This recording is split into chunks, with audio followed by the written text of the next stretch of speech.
to the world of quantum computing. Well, most of you is just gonna say, that stuff is just for cracking RSA keys, but there is actually a little bit more to that. It's interesting stuff, and our next speaker, Yann Alain, is going to introduce this world of quantum computing to us, and he's going to show us a couple of application scenarios and how to build your or our own quantum computer. Yann?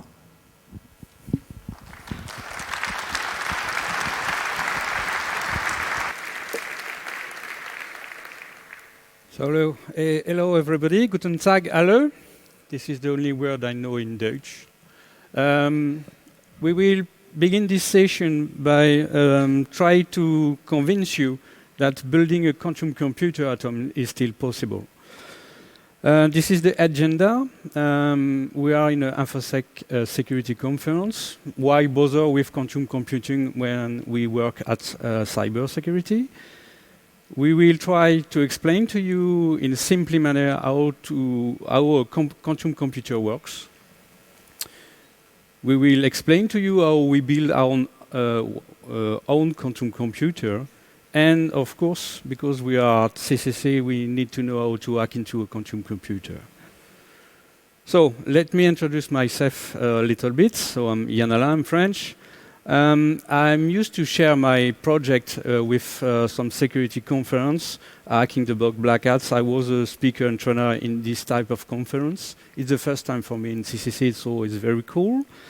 I'm mostly an entrepreneur, an engineer, and of course my new company, NetGenQ, which stands for next generation of quantum computer, is a quantum company.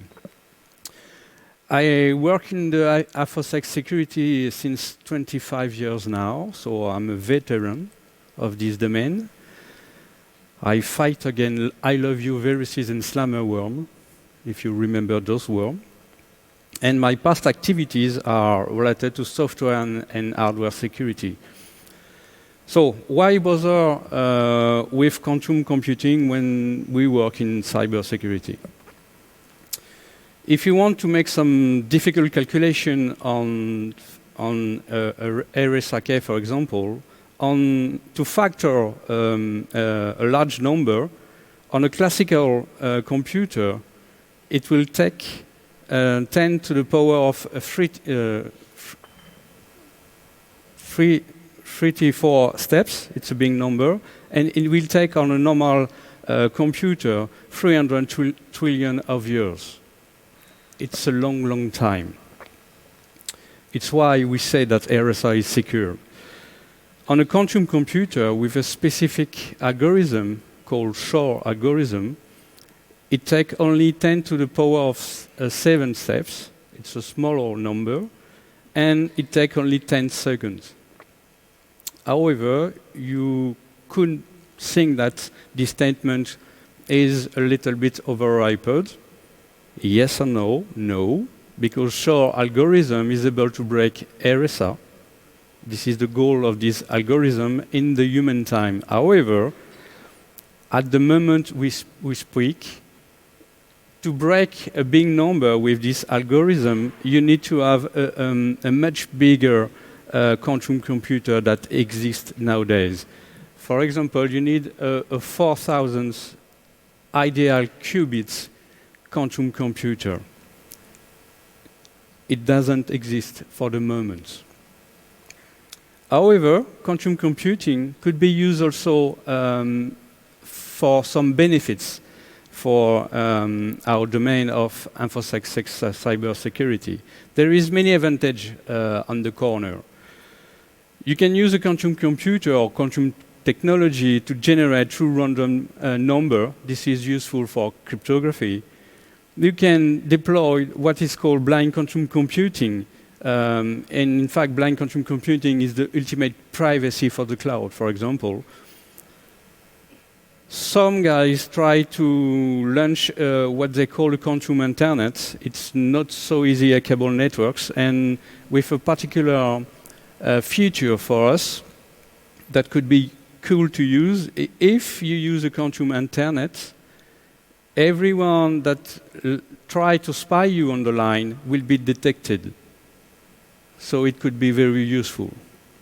And of course, quantum computing brings to the mass a massive new power of processing. But how those computer works? This is the one slide quantum mechanics course. So why those fancy new quantum computers are so powerful? In classical computing, we use bits. A bit is only in two states, 1 or 0. In quantum computing, we replace the bits by the quantum bits, which we call them qubits. These qubits follow the quantum mechanical principle called superposition, and this principle is able to do to provide to the user several steps at the same time. So if you use a qubit, the qubit could be in the state of 0 and 1 nearly at the same time. It's not exactly what it is, but for us as a computer scientist, we could understand that it's a 0 and a 1 at the same time. And of course, if a quantum computer, this is a quantum computer, want to manage to deal with all these qubits, it deals with all the solution of the quantum register at the same time. So it will speed up the process of data computing, because you take all the space generated by this quantum register, and in one clock time, the computer process all solution. This is mainly why and how the quantum computing is so powerful. So it's cool. So I want to build my own qubits. So this is my journey to build my own quantum computer, and you will see that there is some success and failure. And most of the time, I'm in the middle of this. So I need to choose a technology to build my own qubit hardware. This talk is mainly about hardware, how to build your own hardware to build your own quantum computer. So my ingredients. I need to find a support at the hardware level that behave like quantum mechanics say you need to behave to do a quantum computer. So I need to find something that behaves at atomic scale. I need to be able to build it, so I want to be able to use my do-it-yourself skills. And I want that my quantum computer work at room temperature. If it could be stable machine, it could be the best. There is many technology to build your own qubits. This one called superconducting qubits is used by small startups like IBM, Google. Mainly the big one use this technology. Microsoft tried to use this technology.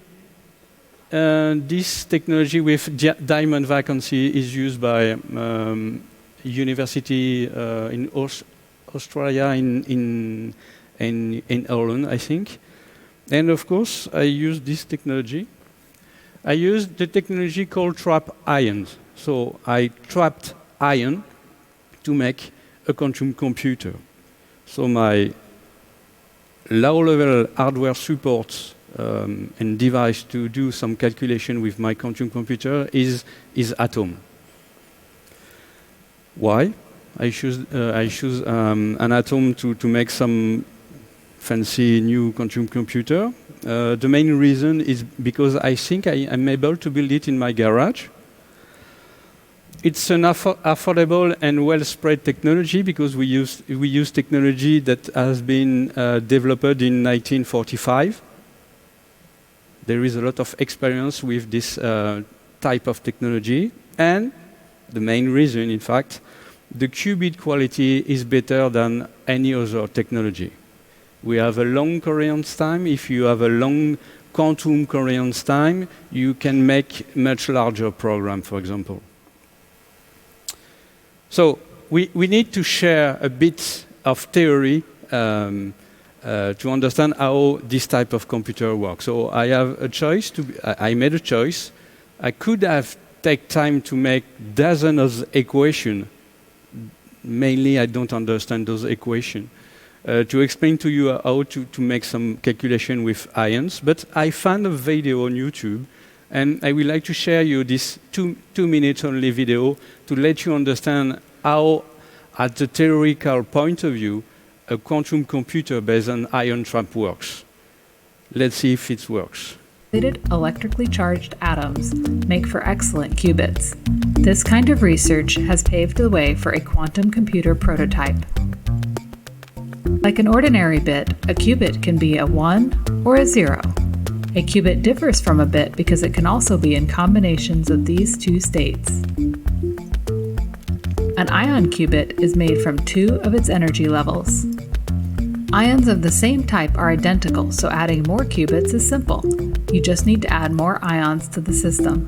This is a major plus because a quantum computer will need lots and lots of qubits. Qubits must be configured in certain quantum states in order to perform quantum tasks. In an ion trap, tailored laser pulses can change the energy of an ion, setting it into qubit state 1, 0, or a combination of the two.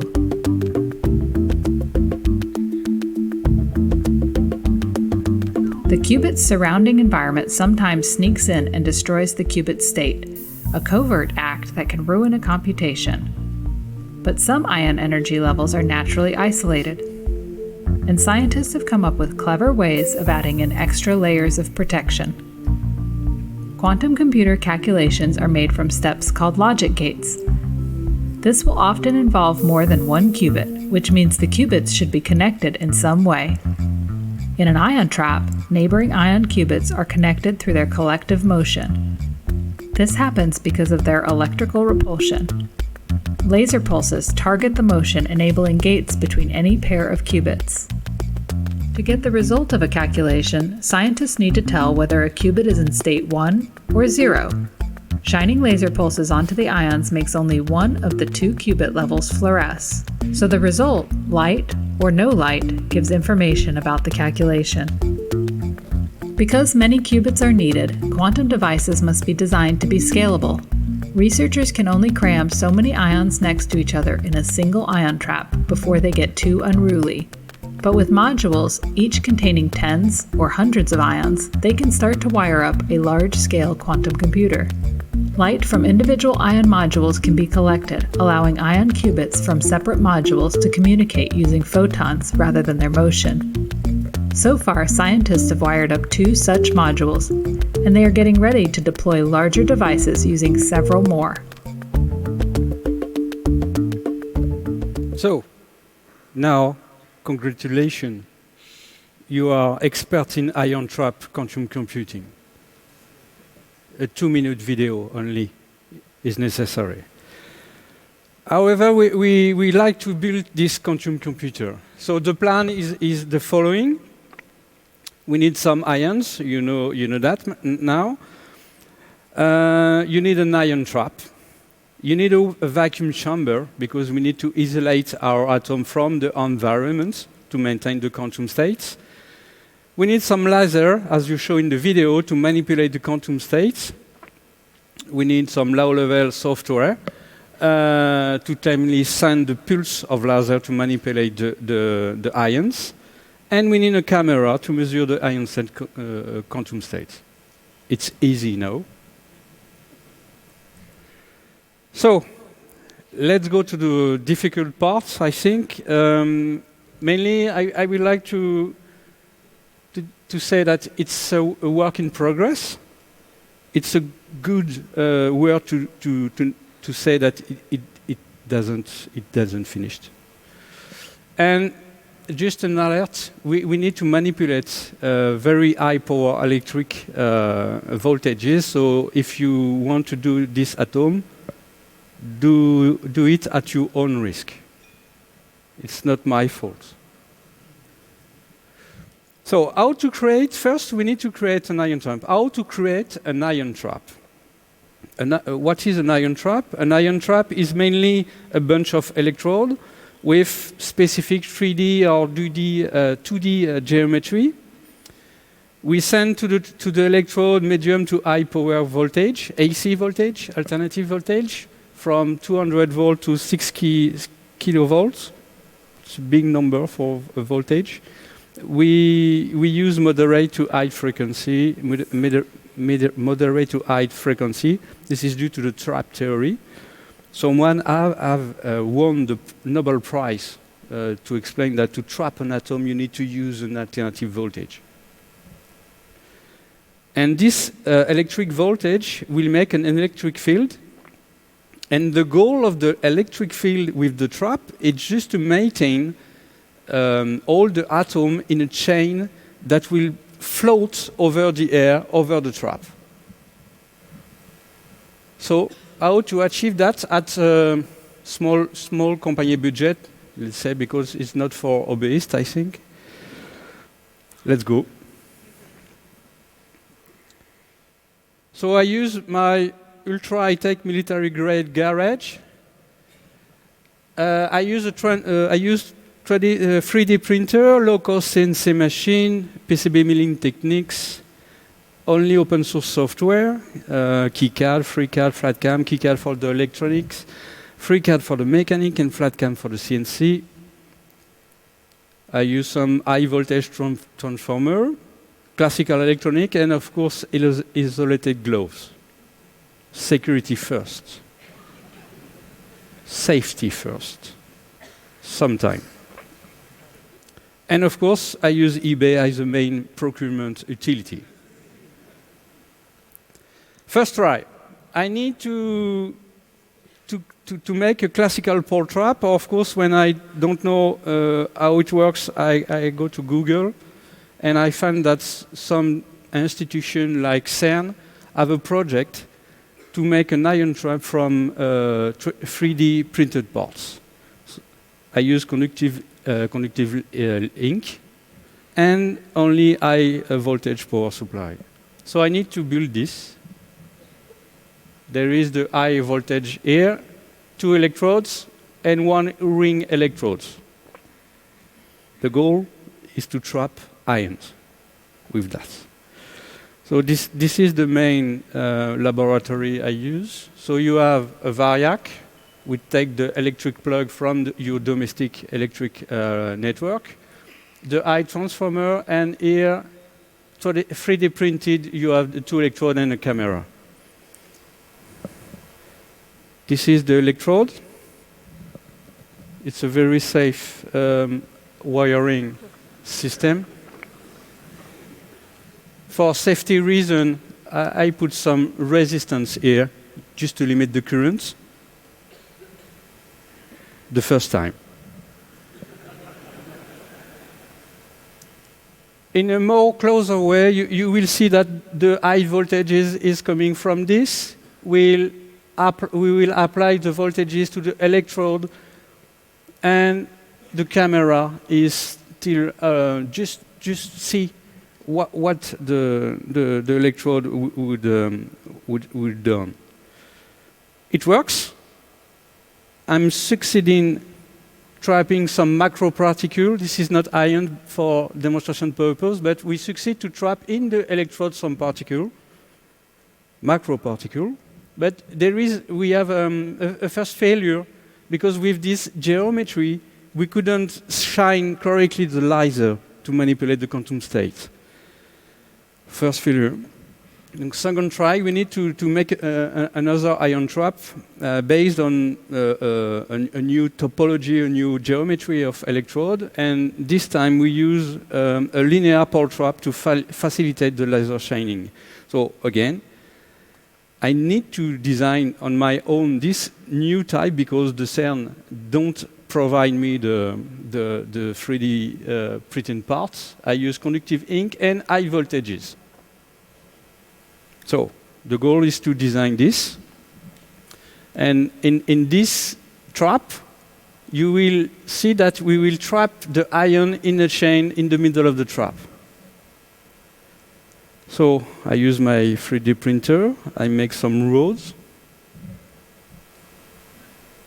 the supports, some electrodes, I build all the system, and I plug the cable, the wiring. And the trap, the particle will be trapped in these regions. For this second trap, I didn't use resistance to limit the current, so it's impossible to touch this electrode because of depth.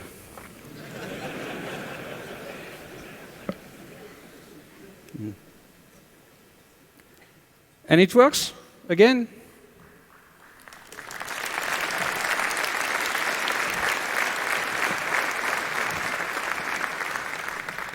And in fact, this is a chain of particles, nearly clearly aligned. And this is my first quantum register of 8 particles. But this is the biggest failure. I need to put this ion trap in the vacuum chamber. A vacuum chamber is this type of thing. It's a big bunch of metal. And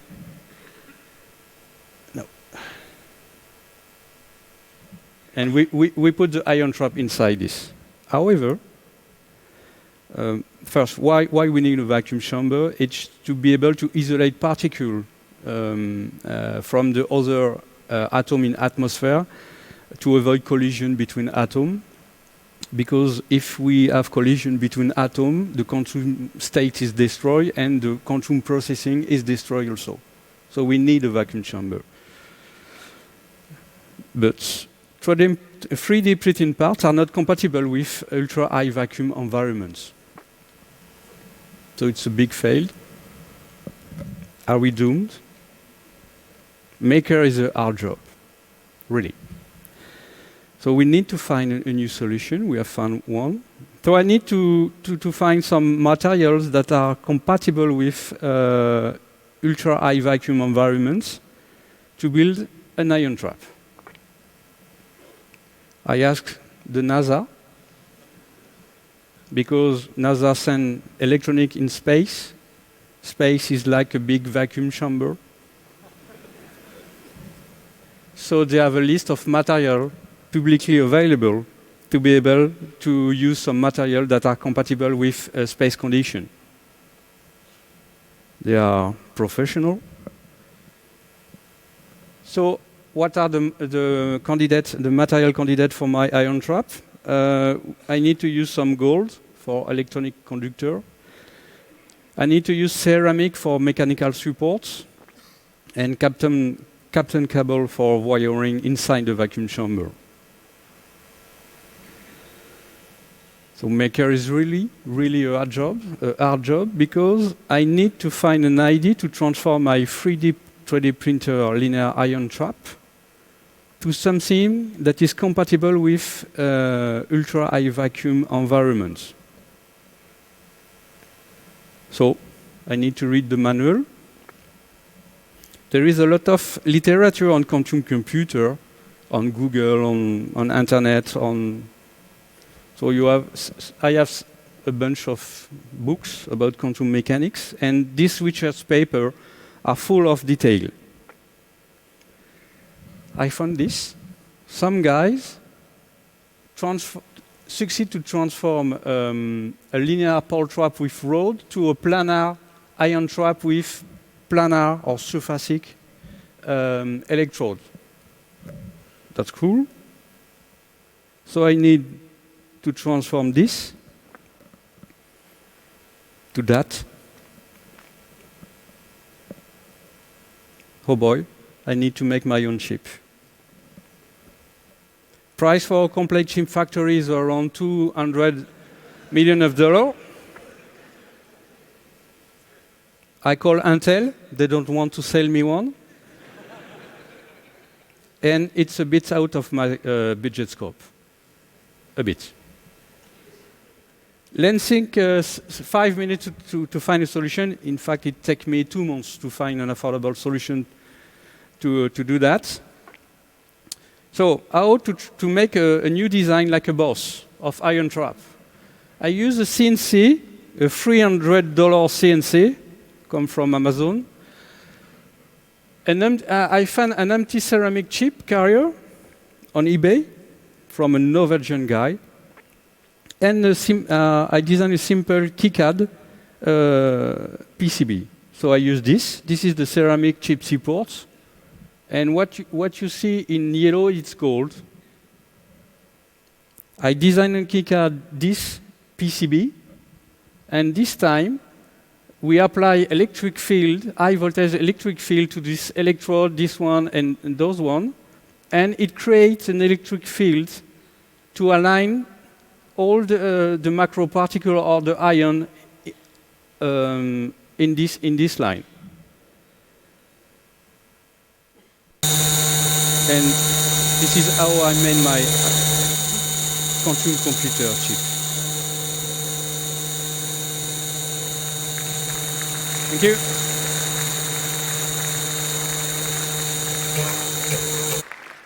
And the better is that it works.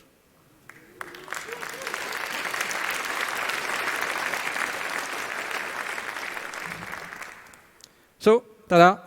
I have my first quantum computer done on my garage, and just keep calm and accept I'm the boss. And it's not just a slideware, because if you want to see one of my prototypes, I bring it so you can touch it and see how it works. But when you design such complex things, I'm not a physicist, I'm just an engineer, a crazy one. But how to be sure that I'm on the right road? I went to the Science Museum in London a few months ago, and there's this exhibition from our friend of GCHQ. Do you know what GCHQ is? It's like the NSA for the UK. And they made an exhibition about cryptography. And in this museum, they present a quantum computer based on ion trap technology. Thanks. This is the experimental parts they show in this museum about quantum computer. In the right corner of this exhibition, there is a wafer. On the wafer, you have the electronic design they done to make their own ion trap. This is the design of the GCHQ. This is mine. I think I'm on the right road.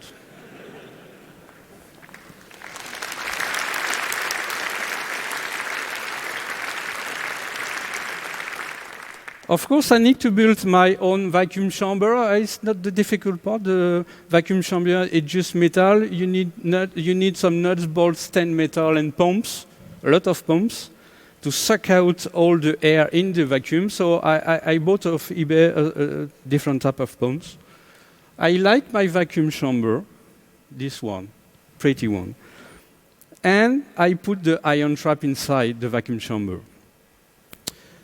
And for now, I'm working on the laser and optical setup. And this is the main difficult part for this quantum computer. Because we use fancy numerous wavelength for laser, and we need to have a very precise wavelength to be able to manage all the atom, the energy level of the atom to make some calculation. So, of course, I could have, and I have asked some professional of these devices to send me some proposal. A laser costs around 25 kilo euro, at least, for this type of instrumentation. Or you can do it yourself from 2 kilo euros. So I decided to make my own laser setup. I'm not a laser optical or laser specialist. The first time I play with laser. And there is everything is on the web. You can learn everything with the web. And I found this type of schematic. You just have a laser diode, some fancy optical lens, a gratin mirror that let you choose or mainly choose what the reference frequency you want to use it. There is a sort of loop control with a PID control, which is for an electronician like me a normal thing to do. I don't know why all those fancy commercial products cost a lot. I don't know yet. Perhaps I will have some failure in the future, but I don't know. So I asked a guy on internet that sold me a laser in kits. You can buy and mount your own laser, and this laser is controlled by an Arduino. So you have fancy mirror, the HENE helium neon laser tube, and you can make your own laser at home also. I need a bunch of optical mounts and supports to support the lens, the mirror, etc. And as I bought a 3D printer for my ion trap that I can not use anymore because I use a vacuum chamber, I used the 3D printer to make all the optical mounts, in fact. So it saved me my money again. However, you need to know that it's still a long road to have a complete quantum computer because I need to set up all these fancy optical and laser. This is my job at the moment. Nearly I have 6 months to 1 year of works. But the good news is that at the software level, everything exists. If you need to have a quantum compiler to make your code, it exists at the moment. It's open source.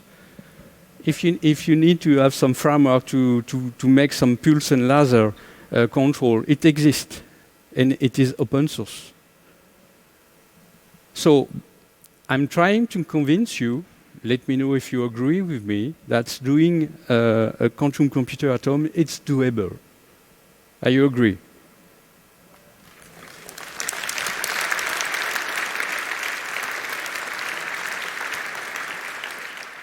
But we are at the CCC. How to hack into a quantum computer. This is the fun part. It's easy. Just do what we do when we are InfoSec guy.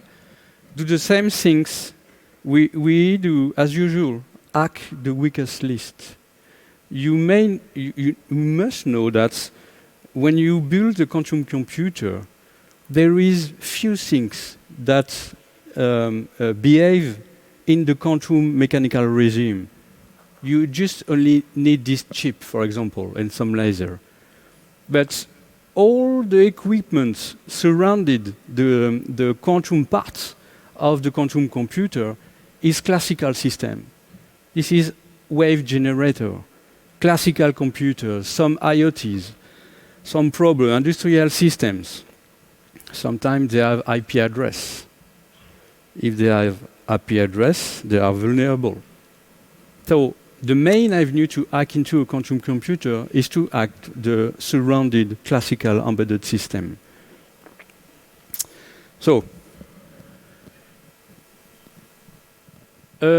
small company that is a competitor of me, it's a startup called IBM.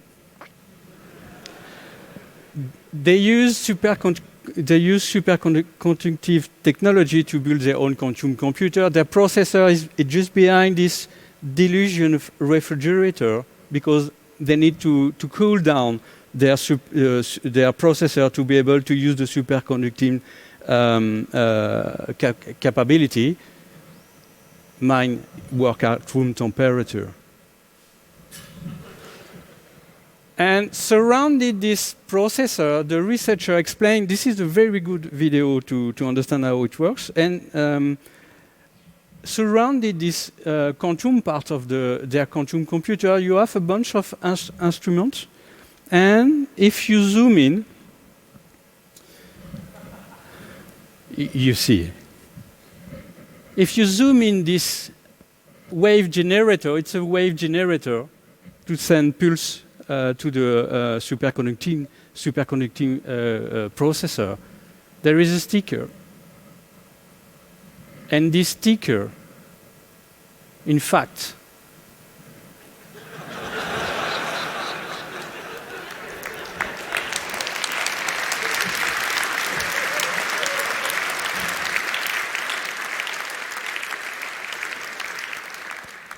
so of course, for security reason, I make some X to not show the complete password. So, as a conclusion, I'm trying to convince you that quantum computing and quantum computer hardware is doable at home. So for cybersecurity or so-called cybersecurity specialists, you need to adapt your own risk analysis because it's doable at home. Just understand that it's doable at home. All these quantum computer will be used for good, bad, and ugly. Just remember GCHQ as a prototype in a museum. It would have fun if I could have seen the production quantum computer of the GCHQ. Of course, quantum computers are hackable as any normal computer. So it's a good news for the cybersecurity industry. But you need, as a community of maker in CCC, we need to be prepared to learn and how to use them, how to hack them, how to program them. And at the software level, you need to unlock your classical brain, the classical software brain, because if I want to mention something at the software level, if you want to do some quantum codes, you need to be able to use your code without any variables. You can't use variables in quantum codes, because if you use variable, you make a copy of a quantum state. Making a copy of a quantum state is impossible. So you can't use them to make a variables or use a variable in your program, and you can't debug it. Because if you debug it, you make a measurement. If you make a measurement, you destroy the quantum state. So be prepared to unlock your brain to be able to make some code in the quantum world. But it's fun, sometimes. Thanks for your attention. And if you have any question, it will be a pleasure. And as I'm French, I need to have a 2-hour lunch time.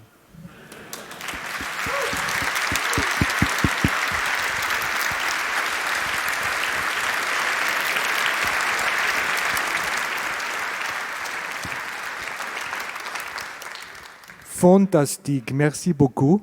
We have a lot of time now for questions and answers. Line up at the microphones, please, and let's have a look if there's something from the internet. Yes, there is. So please, first one from the internet. Where is internet? All right. The internet's quite impressed by your talk, so that's just a statement. Like, everyone's very happy and pleased with your talk. So thanks to the internet. Right. All right. You have a few questions. The first one is, what properties should the element be chosen for the ion trap? Sorry? So what are the properties that should be looked at for choosing the element for the ion trap? What atom? I think the person asked what atom I used. I used the atom from calcium. Because those atoms have a specific, because there is a lot of literature available, so it's easy for me to understand how it works. Researchers have done all the work before, and I used the atom because there are some energy level in this atom that is protected by, it's better protector from the environment. Okay. Let's quickly switch to microphone number 3. Thank you for Thank you for your talk. My question is, what's the catch?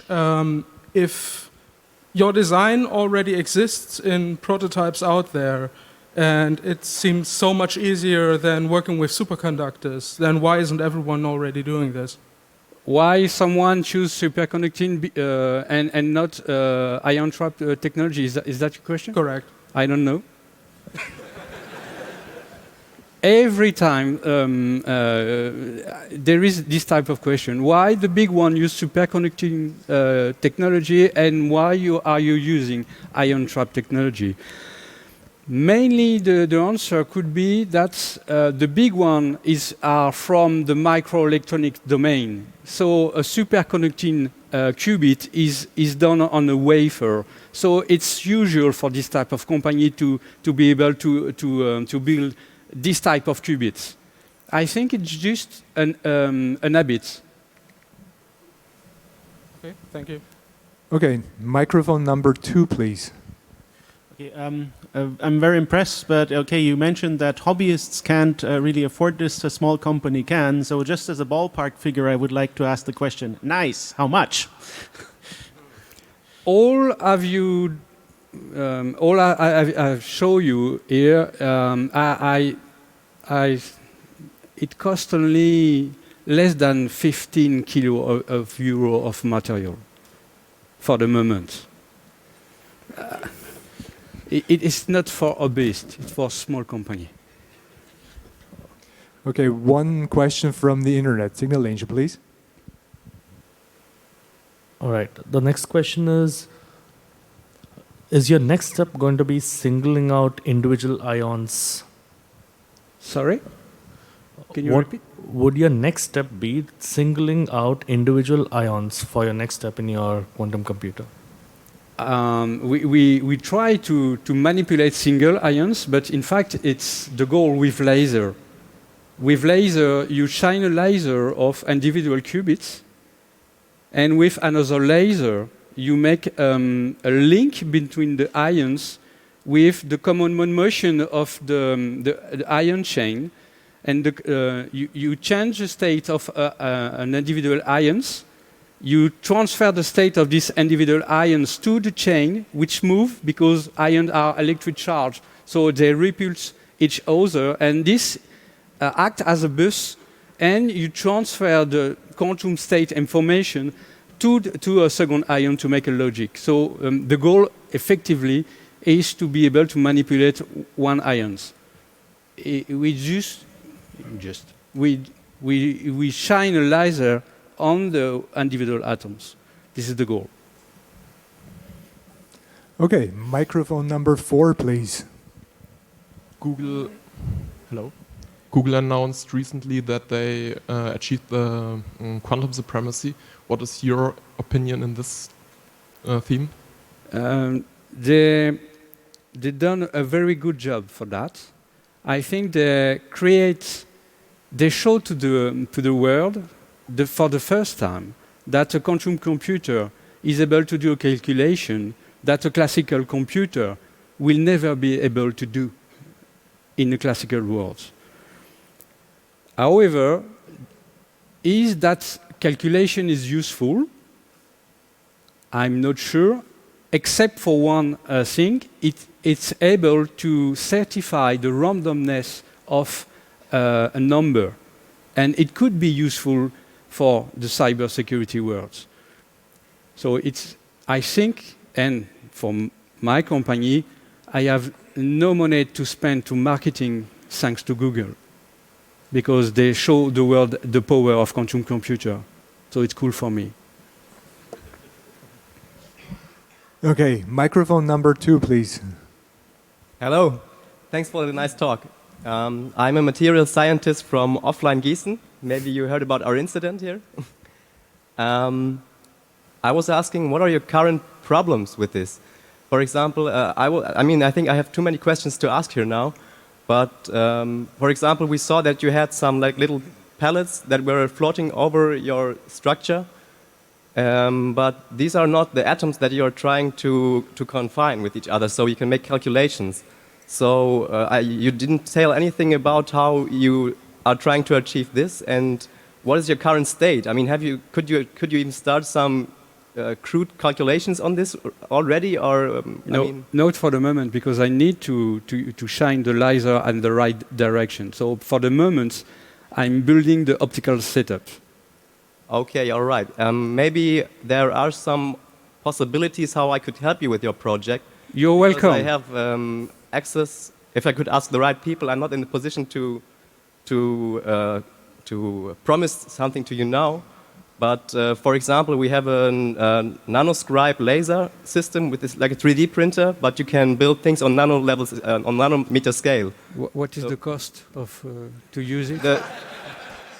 The cost of the printer is around 300,000 euro. Oh. So I take it. all right. Thanks for your Maybe help. after the talk we can get in contact. Oh yes. Okay. We have a dinner. Okay. All right. So, 2 new friends, actually.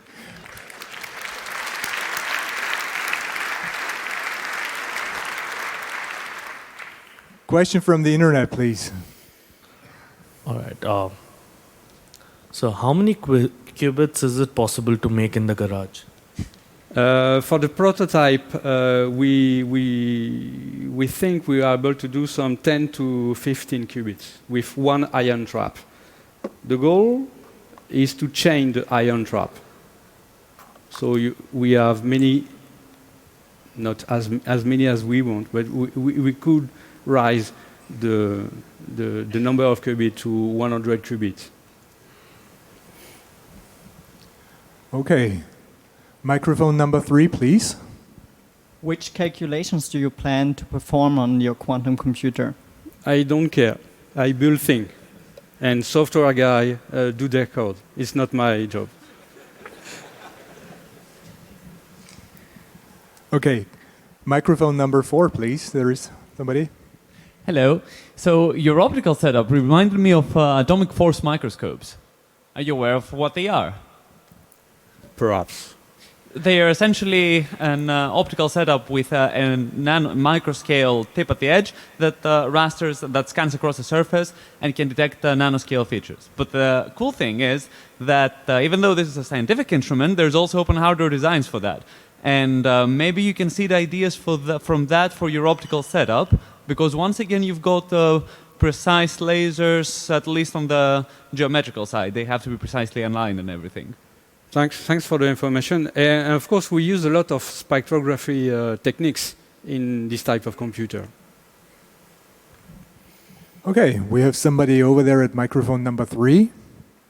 Did you consider optical quantum computers with entangled photons and such stuff?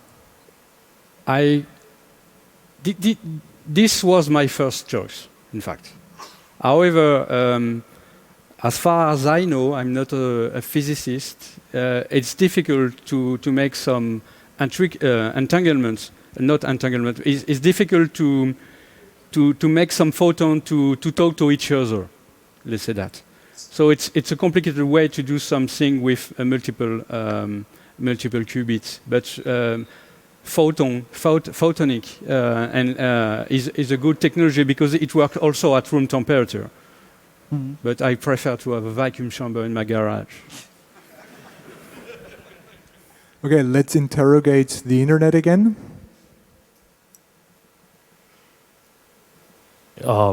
So you mentioned that you should not be doing measurements on the quantum computer. So have you tried doing any measurements on your prototype? Measurement of what? This is hard. I think the internet cannot really reply now. So, yeah. Can we... Internet is limited. I think we cannot really if the guy that asked the question will want to send me the question, I can answer just after. Right. All Okay. right. By email. Here it's talking about electric field. I know. I don't make any measurement. I'm an engineer, and as I'm a good engineer, I just plug things and just saw what happens. I have no idea of the electric field generated. No idea. Again. Oh. Okay. Microphone number 2, please. Hello, thank you for the talk. So after you generate the vacuum in your vacuum chamber, how do you actually introduce the right number of ions, and how do you keep them in the place where you need to have them? It's a good question. In fact, we don't introduce the ions. We put a calcium stone, sort of calcium stone, in a sort of oven. It's just a tube. We send current in this tube. This tube hits the calcium. They make some vapor, and we shine a laser on the vapor of neutral atom of calcium, and this creates the ions. And this ion is trapped because it's now electric charge by the electrostatic field we made with the ion trap. So we just introduced, before closing all the vacuum viewport and all the nuts and bolts, we just put a piece of stone of calcium, neutral atom. So everything is in the chamber before we turn on the quantum computer or the chamber. Okay, we stay at microphone number 2. There is another one. Okay, second question.